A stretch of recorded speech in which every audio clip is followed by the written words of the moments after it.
Hello, everyone, and welcome to another episode of the FamVestor Podcast. I'm your host, Sunny Burns. And I'm your co-host, Sunmarie Burns. So today we are talking births. We just had our third child about a week ago now. Yeah. Sunmarie's up doing a podcast. Pretty incredible. So we want to just talk about kind of birthing. You know, this is our third one, and just kind of giving parents or future parents a little idea, a little look into what to expect, and, you know, things that aren't normally talked about. You know, you see all the movie theater drama of births and stuff, but we really want to dive deep and tell you about the whole process and journey of it. So we'll see how this podcast goes, but I did want to share something real quick. This morning, actually, we had a really cool activity with the boys. We did a stop motion or claymation video, and I think the boys really enjoyed it. I really enjoyed it. I thought it was really fun. I just set up my GoPro on a tripod and set it to time lapse, and every 10 seconds it would take a picture. And I'm sure you guys have seen like Rudolph the Red-Nosed Reindeer claymations and stuff in the past. This was very basic. Like, we had a toy car, and every 10 seconds we would move the car a little bit, frame by frame, and then we stitched it all together and made a movie. You can watch it on our YouTube channel, youtube.com/FamVestor. I uploaded it there. And we did some Play-Doh stuff too. Made the Play-Doh into snails, formed it frame by frame. And the boys had fun. Yeah. The result was pretty cool. I was impressed. Yeah, for a winter indoor activity, you know, it took a couple hours, but I think the finished product was cool. I was hoping the kids would be a little more inspired than they were. I was inspired. I think they had fun, but it wasn't like, whoa, we made that. It was more like, okay, cool. Let's watch Pokemon. Anyway, definitely a cool thing, so I'd recommend it. I'm sure you can use if you don't have a GoPro time-lapse, you can use the time-lapse setting on the phone, or they have stop-motion apps, so check that out. It would be better to have it on tripod, but you could firmly set it on something, and I think it's a cool activity and a way for them to kind of learn animation and a little bit about filming, too. So, my tip of the week, and without further ado, let's get to the show. You're listening to the FamVestor Podcast. If you're looking to raise your family with intention, gain financial independence, and live a life of true freedom, you're in the right place. Join us as we explore together how to create thriving families, because strong families are the cornerstone for a world at peace. Welcome back, everyone. So as we mentioned earlier, this episode is on birth and birthing. And we felt it was important to talk about it because I think it's a topic that gets very little attention. A lot of times there's plenty of resources, lots to read about what to expect while you're pregnant and the different things you go through in the 9 months that you're preparing to have your baby. But then very little is actually said about, well, what happens when the baby's ready to arrive. Right. And I feel, especially in today's modern culture, we've really become out of touch with this very natural process. And there's not a whole lot of education going on or a lot being passed down anecdotally from grandmother to mother to daughter necessarily either. And especially in modern American culture in the past 50 years, we've moved toward a very medicated professional model versus more of holistic natural mindset where there's an understanding that this is just a part of life, but in thinking we have to have a medical team and that it's surgery, it's like a big ordeal, whereas this is something people have been doing for thousands of years, obviously, because we're all here. So we wanted to share a little bit about our journey in learning about the whole birthing process. Yeah, and I think it is very, like you mentioned, you know, it's not as common. Like, I never knew like how long my labor, or when my parents labored me, how long my labor was. And, you know, just like the common, I just feel like it is things that we should know. And there's just so much I learned throughout the whole process. You know, we did kind of dive deeper than I think most couples do in terms of birthing, because, you know, we wanted to do the natural method. And so that took a little more planning than perhaps just anyone who just wants to go about their pregnancy normally, and then you just show up and it happens to you. We were very well prepared. Right. And it was a journey. I mean, definitely it's a topic I think that is taboo in a lot of households and in our culture, perhaps. Just not something people talk too much about. You know, it's getting more it's getting more common now. More women are trying to take charge of their labors and deliveries again, but it's still something that I think overall people are kind of in the dark with, and that creates a lot of fear and anxiety in women as toward what they're getting themselves into. Right. Like, we even created a 2-page birth plan. Yeah, so actually, if you go to famvestor.com/resources, my resources page with all different forms and things, we actually uploaded a sample birth plan with a lot of our content in it. So you can see our 2-page birth plan, and it kind of goes step by step of, what we were hoping for in our pregnancy. And we use this since Valen, our first child, and then Alvin, and now Kaylee. We use this pretty much this birth plan. Right. And I think one thing a lot of women don't necessarily think about is that you do have a say in the way you would like to deliver your child. Right. Regardless of whether you're doing it in a birthing center or in a hospital setting. For us, all 3 of our kids were in a hospital setting, and some hospitals are more open to mother's birth plans and birthing goals than others, but I think overall there's definitely been a trend toward trying to work with mothers to be more empowered in their birthing experience. So what is natural birthing if you did it in a hospital? What is the difference between a regular birth per se and natural birthing? Yeah, so a natural birth is basically giving birth to your child without any kind of medical painkillers of any sorts, no epidurals, not really any medical interventions. So you were still in the hospital, just didn't have the traditional epidural in America. No epidural. I wasn't induced. No Pitocin. None of that stuff. And just basically left to labor naturally and give birth naturally without those interventions. Right. So you were for this birth, and you were due like 5 days before it actually happened. Right. So you were 5 days late, and I don't know, I guess some people at that point might have, induced the labor to get it started, maybe got an injection of Pitocin, which is a hormonal like kickstart for, setting up those contractions and getting you into labor. But, we wanted to go naturally, so we just waited it out, and 5 days later it just started on its own. Right. And generally speaking, babies are going to come in their own time at the right time.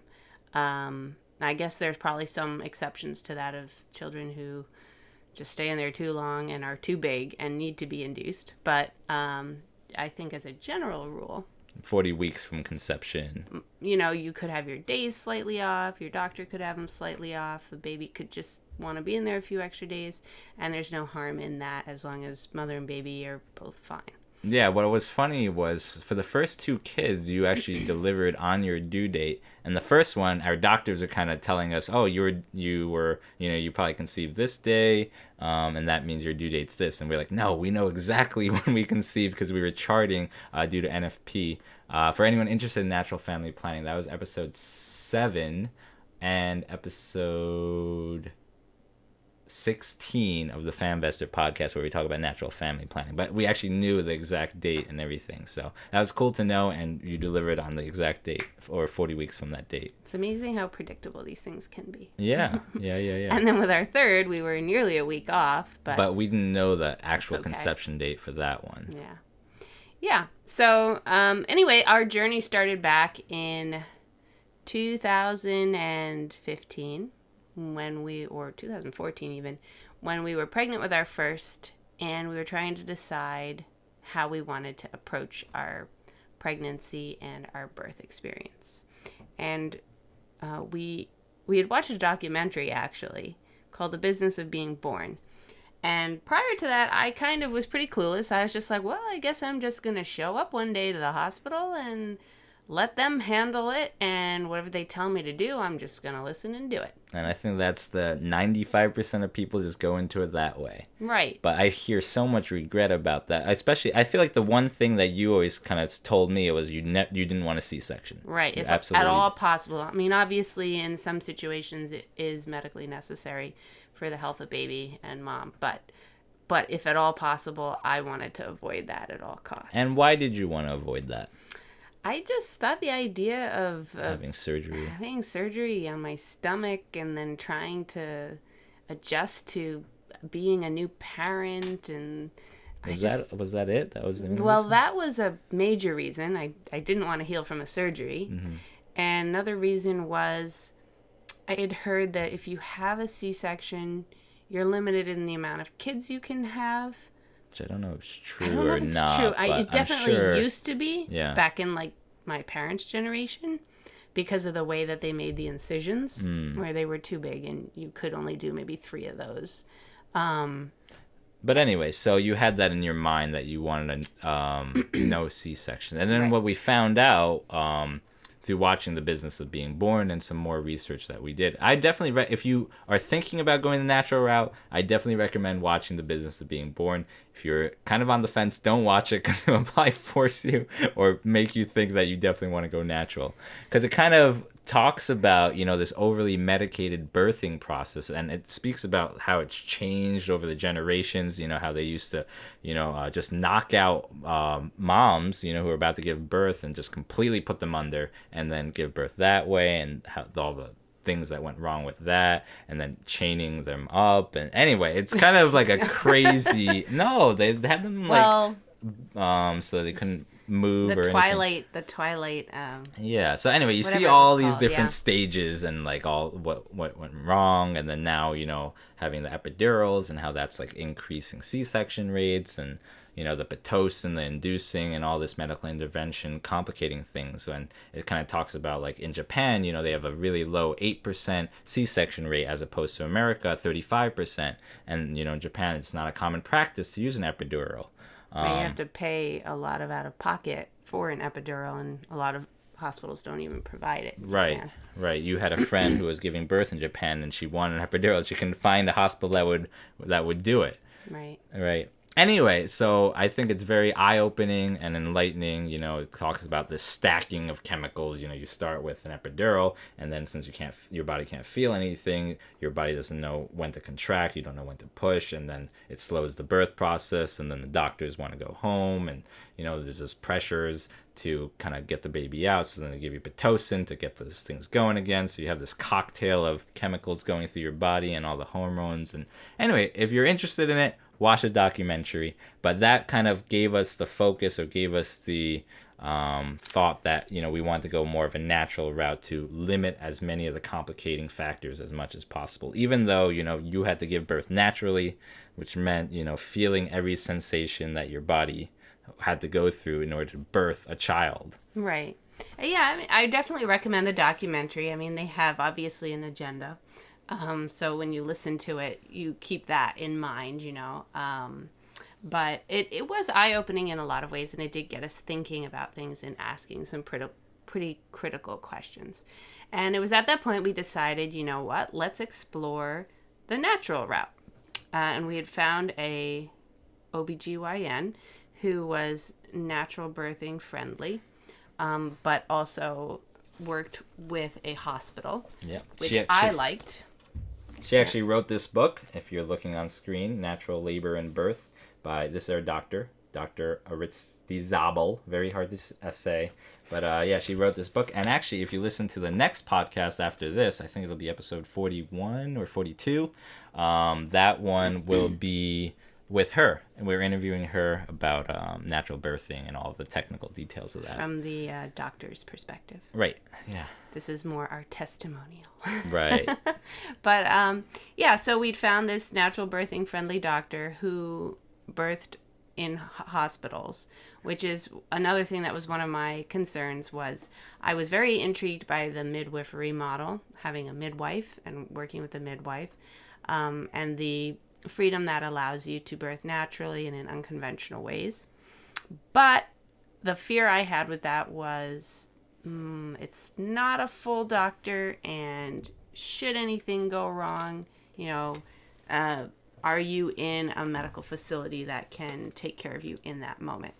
So it was really important to me to find someone who would work in a hospital setting. Not a home birth. You didn't want I didn't want a home birth, and I wasn't so comfortable with the idea of a birthing center either, just because, should anything go wrong. I want all options available. Right. So we found the doctor and then began our journey into natural childbirth education. Her practice offered classes for us that were extremely educational for both of us Right. in learning how birthing works, how the body works, and so forth. And one of the classes that we took is called Hypnobirthing. Here's another book, The Marie Mongan Method.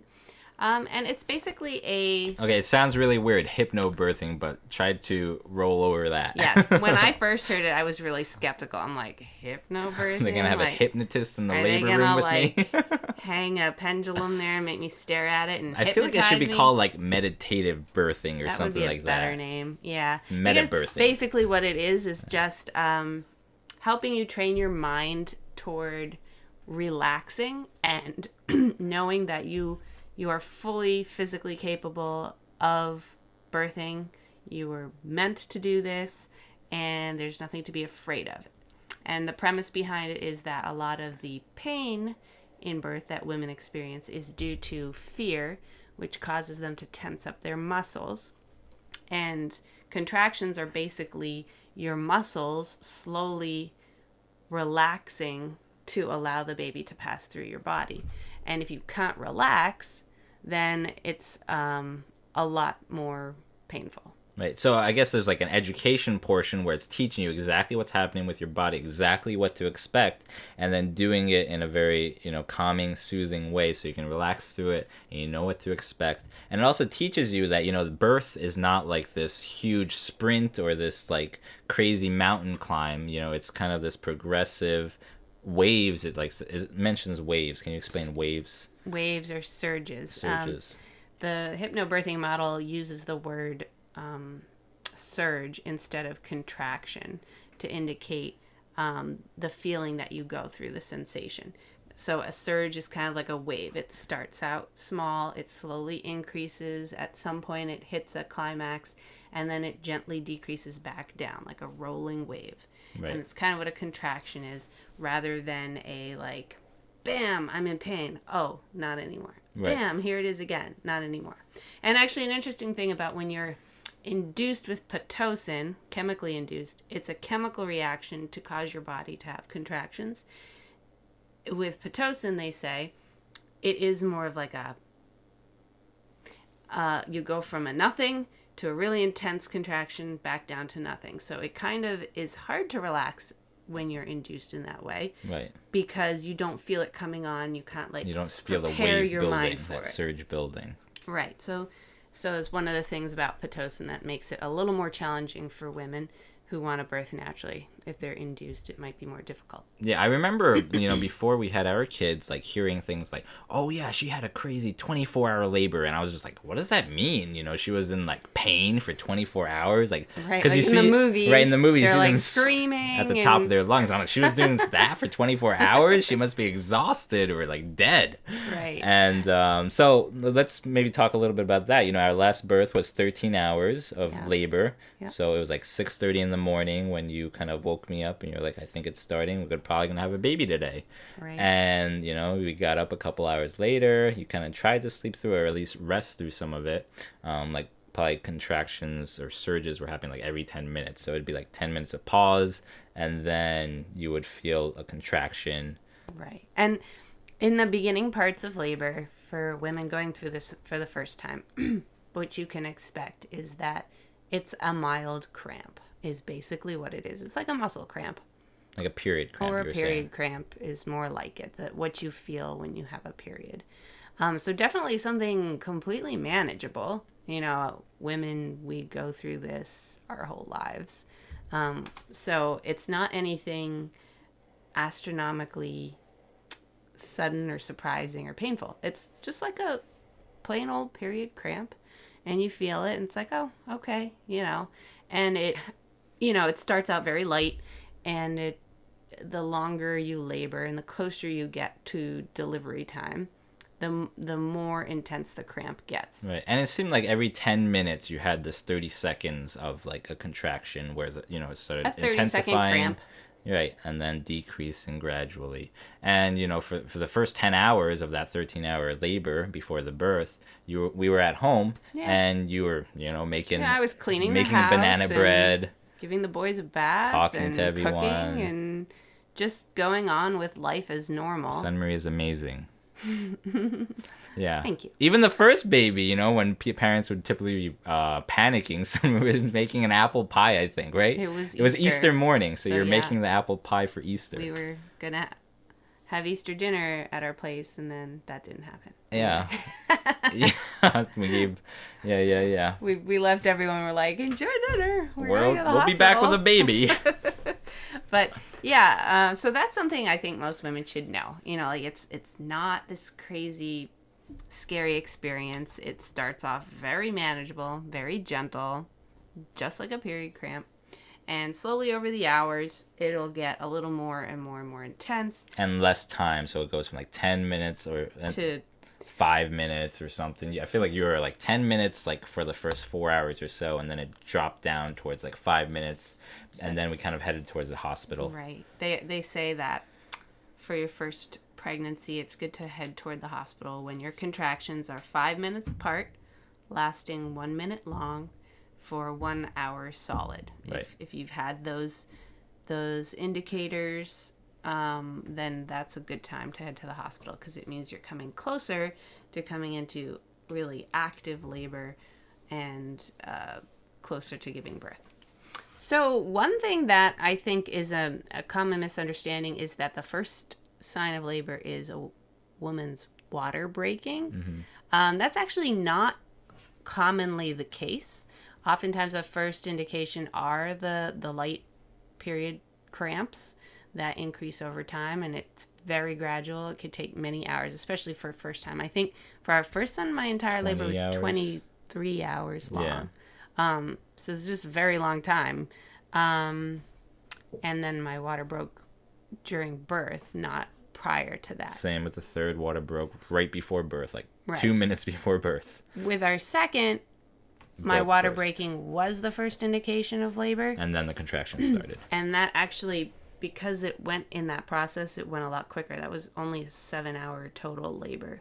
Was that really? From when it started to when I gave birth. Wow. Because when your water breaks, everything kind of accelerates and happens a lot quicker. So your contractions come on faster, they get more intense quicker, and you generally have a shorter labor. But yeah, like I said, that's in the movies they always show that as, oh, that's the indication that baby's coming, but actually it's not typically the first sign of labor. So interesting thing to note. So anyway, back to our story. We were laboring along at home, and after so many hours, we had reached the 5 minutes apart, 1 minute long for an hour straight, and then we decided, all right, it's time for us to head over to the hospital. And yeah, we just climbed in the car. We drove there. I was fine in the car, it wasn't like pandemonium. Yep, we got to the hospital. They received us in the emergency room. I don't know, our particular hospital likes to do that. They check us in. We wait in the lobby for like 10, 15, 20 minutes for someone to show up. They had asked, do you want to walk up or do you want a wheelchair? Yeah, the receptionist looks at me and she's like, do you need a wheelchair? And I was standing there going through a contraction and trying to think to myself, do I need a wheelchair? Well, let's think about that. What constitutes need? I'm not really crippled. I did get myself here. I could technically walk myself up to the labor ward. But so you asked for a wheelchair, and then we end up waiting 20 minutes, and then finally a nurse comes down without a wheelchair. I was like, I don't know if I need a wheelchair, but it would maybe help. It would be nice to have one, because I am in labor, And she's like, okay. So they had us wait in the waiting room for another 20 minutes. Mm-hmm. And then the nurse comes down to escort me and us up to the labor ward and didn't bring a wheelchair. No. She's like, do you need a wheelchair? I'm like, what are we waiting here for? Let's just go. So we walked to the elevator and through the hallways. I think we took like 3 pauses for you to kind of go through your contractions. At least 3, yeah. Yeah. Yeah. And then she's kind of just looking at you like, and you're walking up. I feel like somebody is always so calm to this process, no matter what. First birth, second birth, third birth. Everyone always underestimates. They're like, oh, she's going to be here for 10 hours before giving birth. And it's always like, I don't think we've been in the hospital more than 5 hours. Ever. And then you have your Yeah. babies. You know, this baby was like 3 hours and we had the baby. And that's what I told the nurse. And she just kind of looks at me, doesn't say anything. Just It has this big, goofy smile on her face. right, like you don't know anything. Sure. Okay. But yeah, I think it's just because, you know, we went through this hypnobirthing course, you knew kind of what to expect, especially this being your third time. But even the first time, I really felt like you were very composed. You were very smooth. You know, you weren't screaming, yelling. You were just kind of panicking. Right. You were just breathing through your contractions. And I feel like it was only until the very end, like 10 minutes before birth, that it really seemed to get intense. And you were kind of like getting to the point where you were like, oh, this is kind of, I'm reaching my limit here. Yeah, maybe more like half an hour or an hour before, but yeah, generally very composed, and I do think that has thrown off the staff because they look at you and they're like, oh, she's kind of an early stage labor. They don't labor. think I'm for real. Right. But it makes me wonder, you know, how many women come in really full of fear, right. You know, where they're afraid and they're showing those symptoms, you know, of fear, anxiety, pain, and just general unwellness. Yeah. I think every single time we've gone to the hospital too, they wanted to turn us around. They're like, oh, are you sure you don't want to go back home kind of thing? And it's like, I don't know. It just makes me upset because like I said, the first baby, you know, probably like 4 hours after we got in there, you gave birth. Second baby, same thing, you know, very quickly. I think it was like 2 hours. Third baby, 3 hours. And they wanted to turn us home, you know, 30 minutes back home, 30 minutes back. It's just like, I feel like they don't have a comprehension of when this should actually happen. Right. So it's an interesting process, but definitely from my experience, birthing naturally and really educating myself well in advance helped me to take charge of it and have a very peaceful experience with labor and delivery. I wouldn't call it relaxing or painless entirely, you know, but it was definitely something very manageable. It wasn't like what I would imagine the pain level of breaking a bone or something falling out of a tree. You know, it's just something that you can manage, you know. It wasn't bad. Yeah, I remember, I feel like it was like a week or a few days after our first one was born, I asked you like, so would you do that again? And you were like, yeah, I would do it again. Yeah. Yeah, honestly, it wasn't that bad. And every woman's experience is different, so I know that's not everybody's story. Some women have a really hard time. But for my experience, it's been pretty good, and I do think a lot of that is largely due to staying calm and knowing what I'm doing. So a few things to keep in mind when birthing naturally is to have certain things in place. For instance, in a hospital, if you're going to a hospital, find out, do they have intermittent monitoring, or do you have to stay like in the bed hooked up to their monitors the entire time you're there? Because if you have to do that, it does limit your comfort measures and options if you are planning to birth naturally. Right. Laying on your back in a hospital bed is actually one of the least conducive methods to natural childbirth. It's the most convenient for doctors to deliver, but not the most comfortable for women to deliver. So it is important, if you're planning to labor naturally, to have the option of being able to get off the bed and move around. Oftentimes through the contractions and through labor, one of the best things you can do is to just walk around your room to help speed things along, to do certain squats or bends over the edge of the bed to just kind of ease back pain. Yeah, I remember the first birth, you know, we were walking down the hallways of the hospital, just, you know, you were laboring through it and just going through it. And we jumped in the shower, like the hot water on your back and stuff. And you couldn't have done that if you didn't have the mobile monitoring. Right. If I didn't have the mobile intermittent monitoring, those options wouldn't have been available to me. So that's something definitely to look for when you go to our hospital. Find out if they allow intermittent monitoring.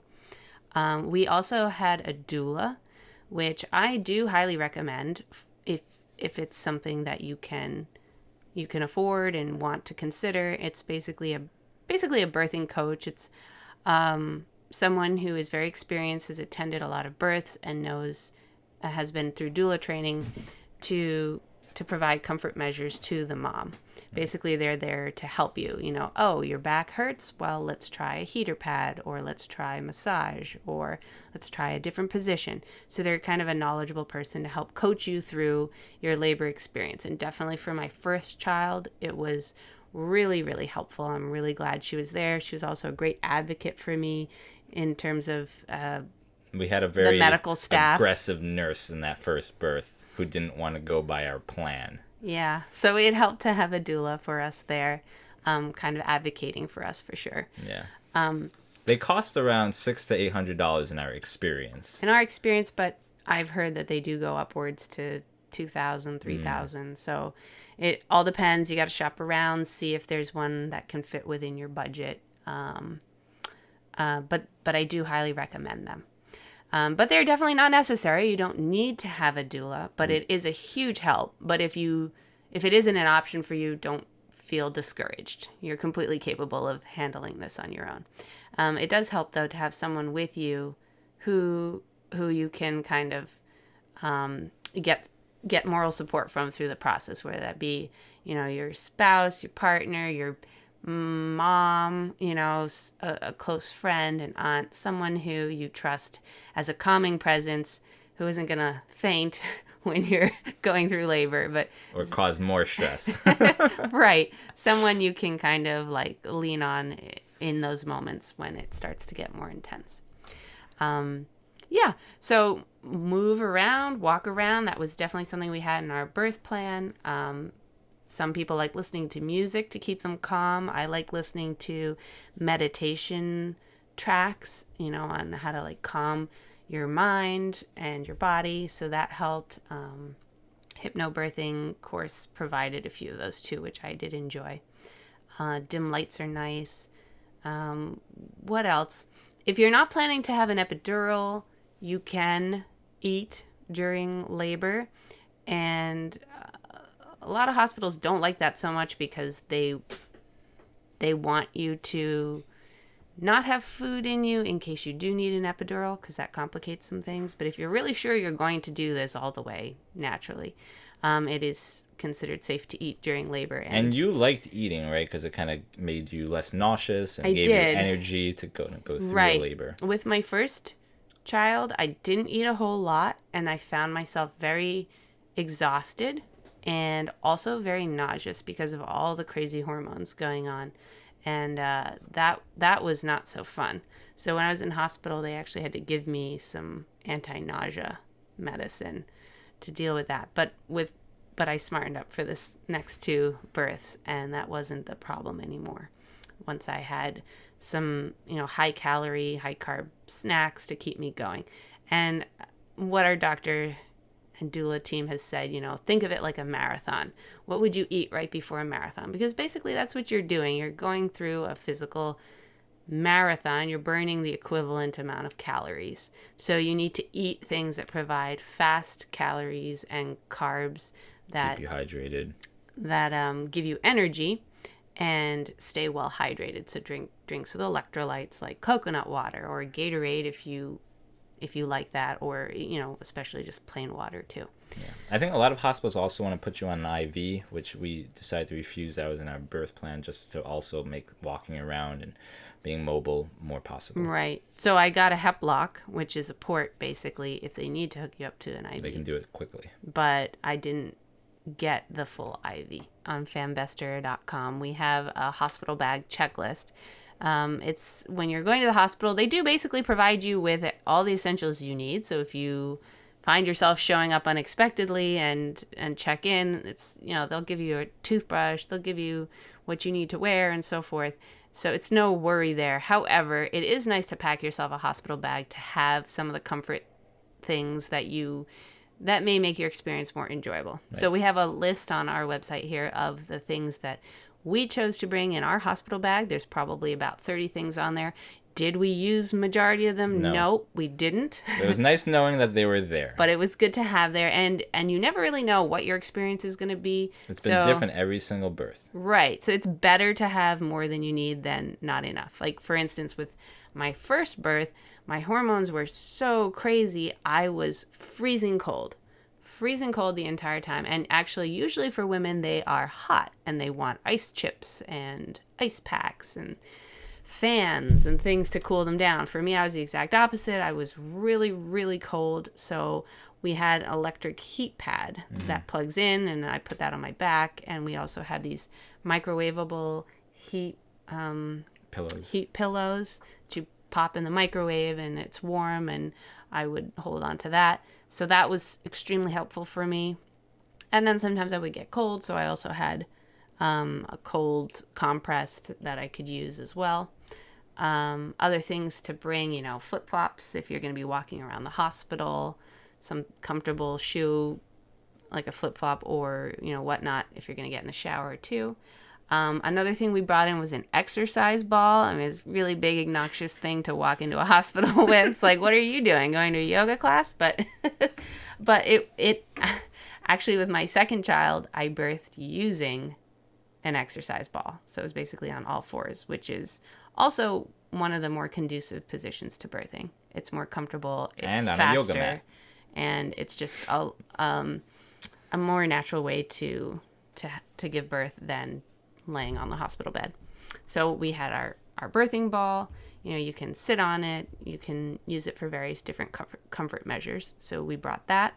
We brought a yoga mat for doing all fours and different comfort measure things as well. That can relieve back pain if you're having like a lot of back pain during labor, to just get on your hands and knees and do like a child's pose in yoga or something like that. It can be very relieving. So bring a yoga mat so that you're not laying down on a cold hospital floor. What else?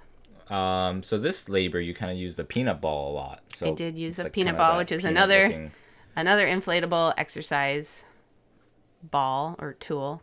It's like a peanut-shaped rubber ball. And basically you put it between your knees. Some women like to use it during pregnancy and like their third trimester when they're sleeping for comfort. But it's also good for if you're laying on your side and you're doing side labor, which is a comfortable position if you're having back pain. And that was the way I chose to labor for our third child. Right. And I was giving you, since you were having back pain, a lot of counter pressure just with my hands towards your back to give you the support back there. and the lower hips Yeah. helped quite a bit. So I want to touch upon what to expect in the late stages of labor, right before your baby's going to arrive. It definitely gets very intense, and I'm not going to kid anybody here. It's not fun. It's not comfortable, but it's not unmanageable, and it doesn't last forever. The really intense part of labor that you see in the movies that feels really strong is usually within the last hour of labor, or even less. For me, it's been more like half an hour or the final 15 minutes or so, where it's like, oh my gosh, what the heck am I doing? Why didn't I take painkiller? And then, the baby's here. Basically, it's not so, for me, it wasn't so long that I regretted my choice to do it naturally. Of course, the thought ran through my head like, boy, this is really intense. I wish I had a painkiller right now. But it doesn't last that long. Yeah, you were still breathing through all of it. It was just kind of more, labored breathing, and it definitely got more intense towards the end. Heavier labored breathing. I would say if you have really intense period cramps where you don't want to get out of bed and it just really hurts, that's what late labor was like for me. It definitely doesn't feel good, but it's not impossible. And it's also combined with the sensation of feeling like you are incredibly constipated. So you're really constipated and you're having really bad cramps. And then your baby comes. Yep. I guess that's a sign for you to start pushing, right? Right. And you feel it and you're like, oh, I feel like I gotta go. And that's actually your baby's coming. So you just kind of naturally, your body just lets you know when you need to push, and you push and it brings the baby to you. I didn't need anyone coaching me through pushing. I didn't have any doctor standing there going, push, push, push, Yeah, you your know. baby always seems to come out Breathe, really quick breathe, for breathe. you. Right. Basically, I just did it instinctively. As my body felt like I needed to push, I did. And as I needed to breathe, I did. And that's how it worked. Right. And yeah. I mean, if you get an epidural, you can't feel those sensations, which on the plus side, you're not feeling those sensations, which is great. But on the negative side of it is that you don't feel it, so you don't know when you're in that final stage of labor and actually need to push. And that's when it's, I guess, important for doctor and medical staff to be there looking at your contraction charts on their computers and saying, okay, you're at the height of a contraction, start pushing, you know. But if you're doing it naturally, generally you know when you need to push. So after the baby comes out, there's a lot of, it's at least in the last 2 pregnancies, you know, the doctor kind of was too late to show up. So the on-staff doctor had to deliver. Usually the nurse was in the room delivering, actually, because the doctors didn't even make it on time. That's how quick summary seems to always go. But anyway, there's all this hullabaloo. You know, the baby's still attached to the umbilical cord. So usually we asked for delayed cord clamping. So a lot of the blood nutrients in the cord can umbilical cord can go to the baby. So we asked for delayed cord clamping, and then there's like 3 choices you can kind of make with the baby that they want to do like right away. It's like a vitamin K shot, eye ointment, hepatitis B, and if you're having a boy, I guess circumcision, which kind of is not right away, but those are the kind of the choices you have to make when you're having a baby. And anyway, so you got to think about that and think about what you need. So anyway, what is also important is a thing called the golden hour. And actually, our hospital really respected that, so that's good. And we had in our birth plan that, you know, right away, we don't want you to give the baby a bath. You know, just we want the baby on mom so that the baby kind of smells mom, is comforted by mom, and then can bonding hour. Yeah, so 1 hour of kind of no medical interventions, you know, just where we want to be with the baby, where the baby can be comforted by hearing mom's heartbeat, chest to chest, skin to skin, and then can possibly start nursing. Hope is the breastfeeding starts right at that time. Right, and it's a very precious moment with mom meeting baby and just the connection made there. It also helps with the baby to adjust into this climate. Being on direct skin to skin helps regulate their body temperature, and they can adjust better to the air climate. You know, they're for the first time they're in the air. Right. So highly recommend that. Hopefully your hospital will honor the golden hour, it's called. I think most hospitals nowadays do respect that. Right. And then after that hour, they kind of want to do all their little checks and things and maybe clean the baby. We asked for the bath to be withheld. There's a lot of studies that, you know, the coating that they're in is good for their skin and keeps them, helps them regulate temperature better. So, you know, we chose not to wash the baby and still haven't washed our baby. Probably soon enough we will.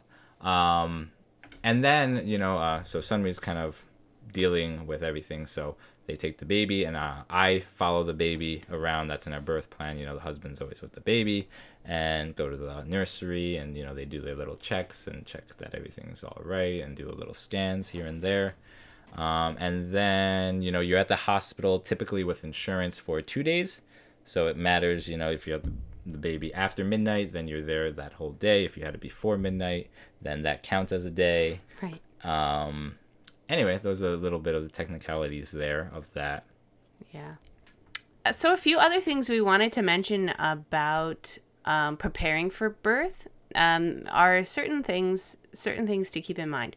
For one thing, when you're preparing for birth, there is always the possibility that you may tear during labor. Some women don't, some do. It all depends on your skin type and whether you're prone to it or not. There's really no saying who will get it and who will not. For me, I did. It was probably it was the worst part of the whole birth. Actually, people ask me what was worse. I'm like, no, giving birth was not bad. It was tearing and then stitches afterwards. That's not fun. So if you can do things to, you know, potentially avoid that happening, by all means, you should do that. And definitely there's certain things that are recommended to help your skin's strength and elasticity. So a few things that I was told this time around, which made it go a lot better than the first couple of times, was take 1,000 milligrams of vitamin C daily in your third trimester. Eat 6 dates a day, a minimum of 6 dates, because dates have something in it that helps preserve skin elasticity. Drink raspberry leaf tea, also helps with preparing your skin.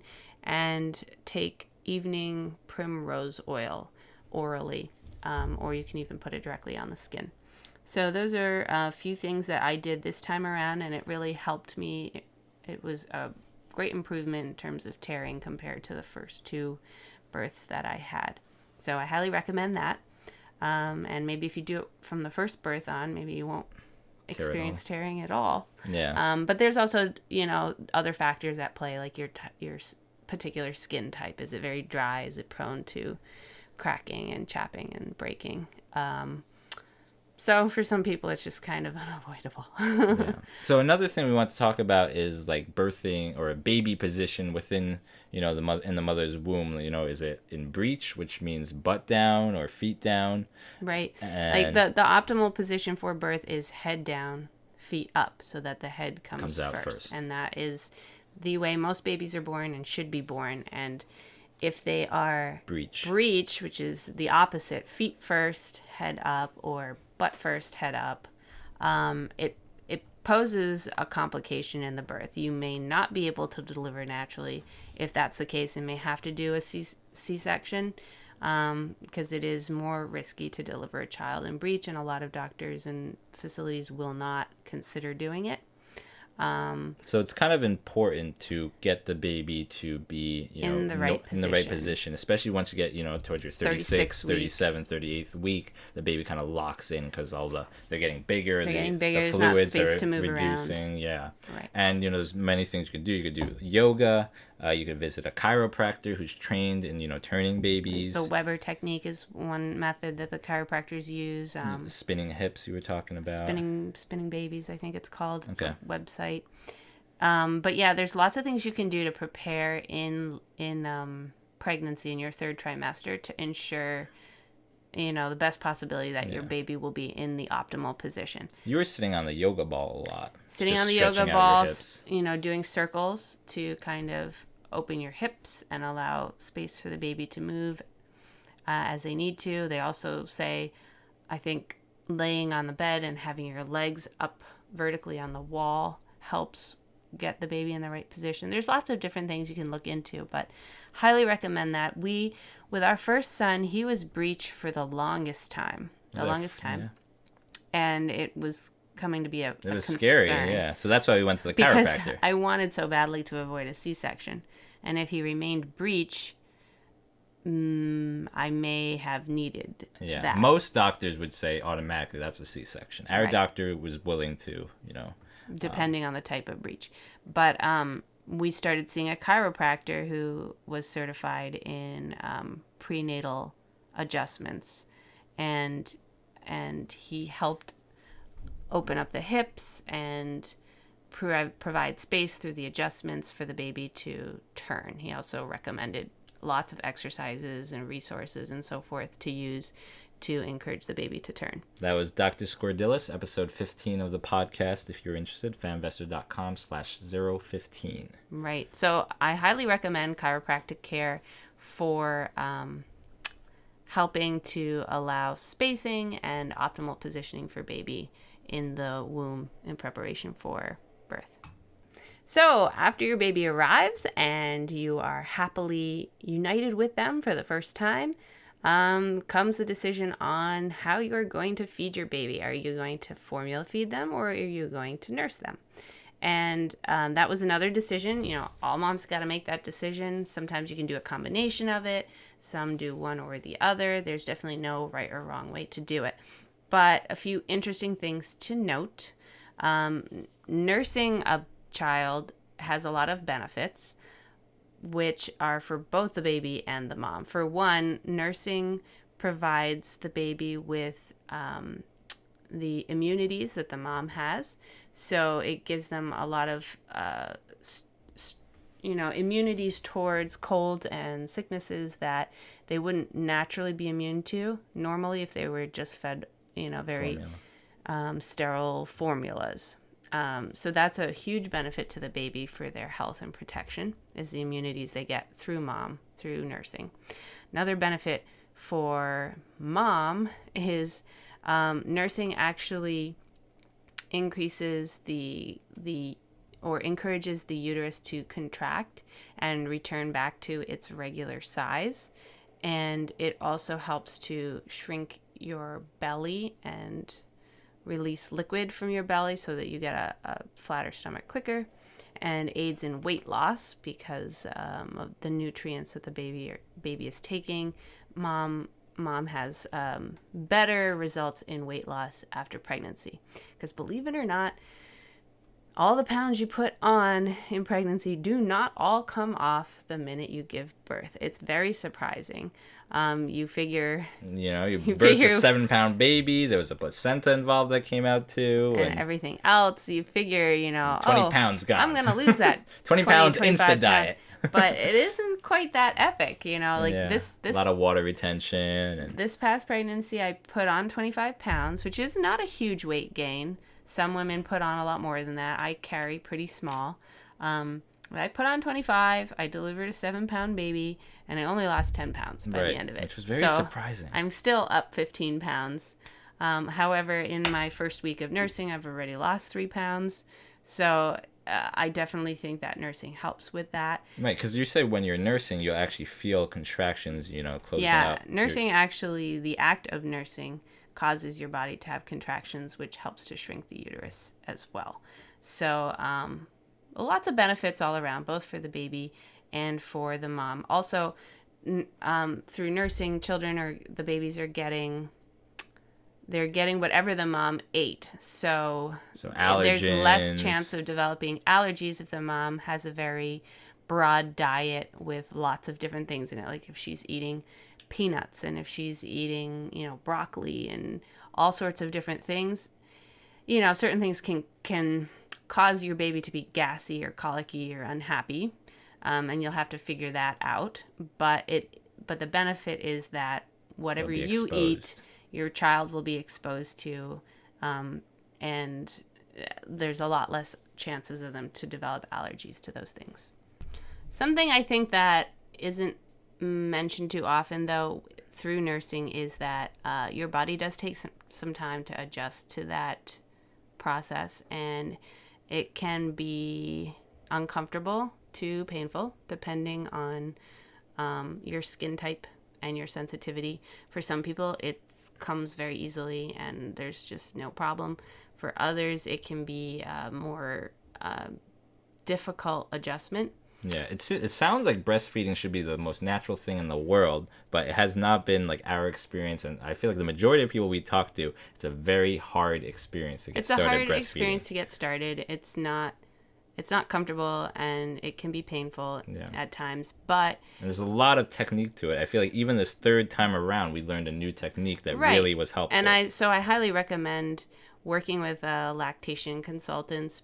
Usually hospitals provide them, but you can also seek them outside in independent practices to help you with your various nursing needs if you encounter troubles with it. It's very helpful to have someone who's knowledgeable about how to nurse and what to expect and what to experience. But generally speaking, 2 to 3 weeks, if you can endure the first 2 to 3 weeks, your body gets used to it, you adjust to it, and then it's fine from there on out. So don't give up if it's hard in the first week. So we basically shared most of what we wanted to share about birthing and the birthing journey. Just an interesting tidbit that I found really fascinating and wanted to share was just the fact that our children's personalities are actually already quite evident in the womb. And it's really, really interesting. It's been my experience for all 3 of our kids so far that certain tendencies they had while in the womb during pregnancy were very evident once they were born as well.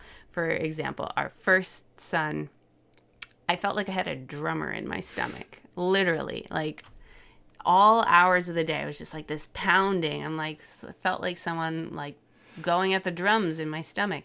And it was really funny because when he was born, he was pretty much born jumping, and like never stopped jumping. He would kick his legs. Whenever anyone would hold him, by his waist, his legs would be jumping up and down from birth. Right. Jumping Yeah. up He and down, would be up and laying down. in his bed, kicking. He didn't want to be swaddled.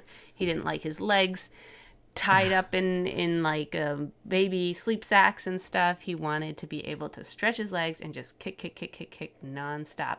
And it's really funny because now he's 4 years old and he can't stop running and moving and sitting still. It is his temperament, and it was evident from The womb. the womb. I'd say third trimester, when you really start feeling those flutters and the baby moving around in you.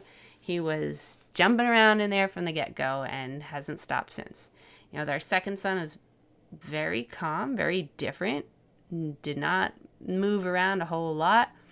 And when he was born, he did not move around a whole lot.